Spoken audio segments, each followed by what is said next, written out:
Good evening. You are tuned in to the channel of God. That's God spelled with a capital G-O-D. And I just want to highlight a match that I had this past weekend, a cage match with National Master Jeffrey De Jesus. This particular game that I'm going to show you very briefly was a complete massacre. I folded this guy in every sense of the word. It was a beautiful game. At one point, the analysis and the engines has me up like plus 20.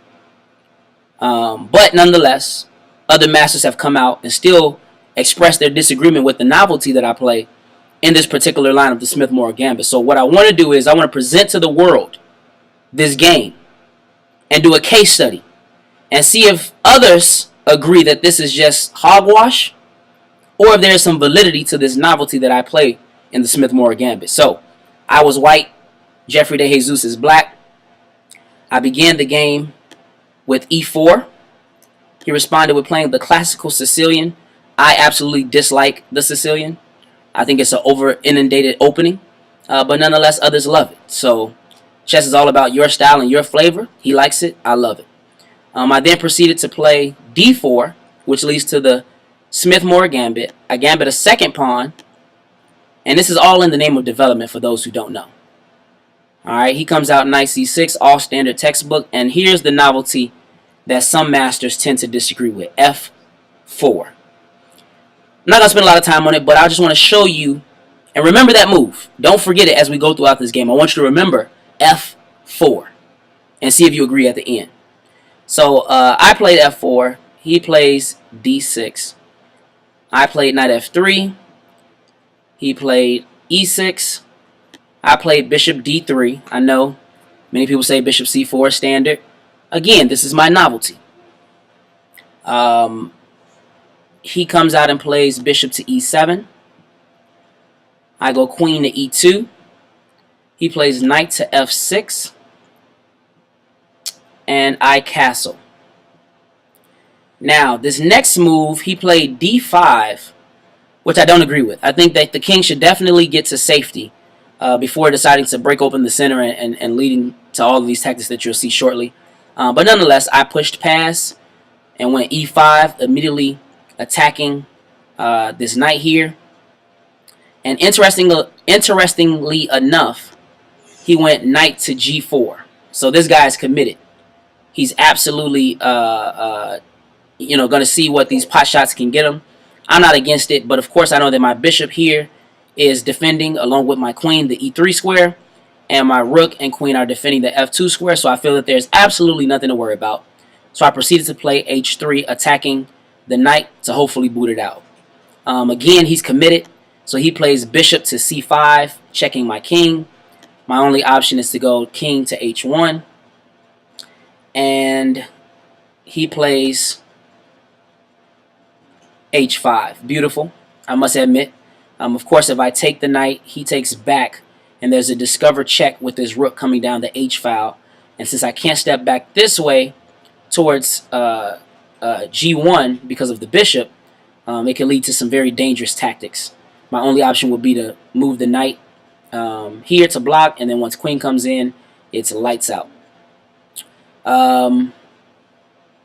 So, of course, I didn't take immediately. I felt like I did spend a little time thinking in this position, but I felt like everything was accounted for, everything was covered, so just continue to develop. So I played bishop to d2, and here's why I believe his second mistake took place when he played knight to d4. This gave me everything that I was looking for in regards to tempo, in regards to tactics, in regards to weaknesses. I simply took, bishop comes in, and then knight goes to b5, again threatening the bishop, also attacking this square here on d6, and also leading to c7 weaknesses, which is a fork, but also a check, making sure that he doesn't castle once the rook that I have comes to c1. So to try to salvage all of this, he simply plays back bishop to c5. I then boot him because, again, my ideology is to have my rook on c1 shortly and hopefully get some activity down here with my knight. And of course, he doesn't want me to come on this d6 square here, so he goes to e7 to prevent that d6 attack. At this point, I bring the rook over to c1 as expected, threatening a fork and winning a rook. he went rook to b8. Not a huge fan of it. I think there's a much better move in king to f8 and just getting off the file altogether. But again, it's not bad. It's just I don't really understand his rook b8 too much. And at this point, remember that novelty we talked about, everyone? That f4 that the masters don't agree with? Uh-oh, here it comes. f5, go Paul Menon. f5, Jeffrey De Jesus. f5. If f4 is never played, f5 is not able to be played, which means that the center will be very solid and his king safety would be not as compromised. In this position, he then proceeds to take on f5.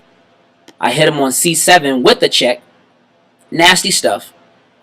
And he goes king f8. Now my eyes are set on this weak square here of e6. If I can eradicate this bishop and keep this file open for the rook, I know that I have a fork between king and queen if I can make it to that. So I take this pawn with the bishop. He takes back everything that I could want, and then my rook takes the bishop here. Now, the threat, of course, is the fork, as mentioned. So he gets out of the line of fire by stepping over to g8. But again, remember this attack was led by the f4 push. So now I have the ability to play e6, completely annihilating his position. If he takes, look at this continuation. Queen captures, check. He must step here. Rook captures, check. He has to block with the knight. Now, don't take with the bishop, looking for the 3-point exchange. Take with the rook. Check. His pawn must take back. Queen, check. His king must step back. Queen, check again. He's forced to go to f8. And look at this nasty mate slash fork on knight e6. So this guy had absolutely no chance to take that pawn. He was going to be absolutely destroyed if he went down that line of thought. So of course, being a master, he's expected to see these things. He pushes past to f6. And we're going to take a momentary pause for a quick commercial break.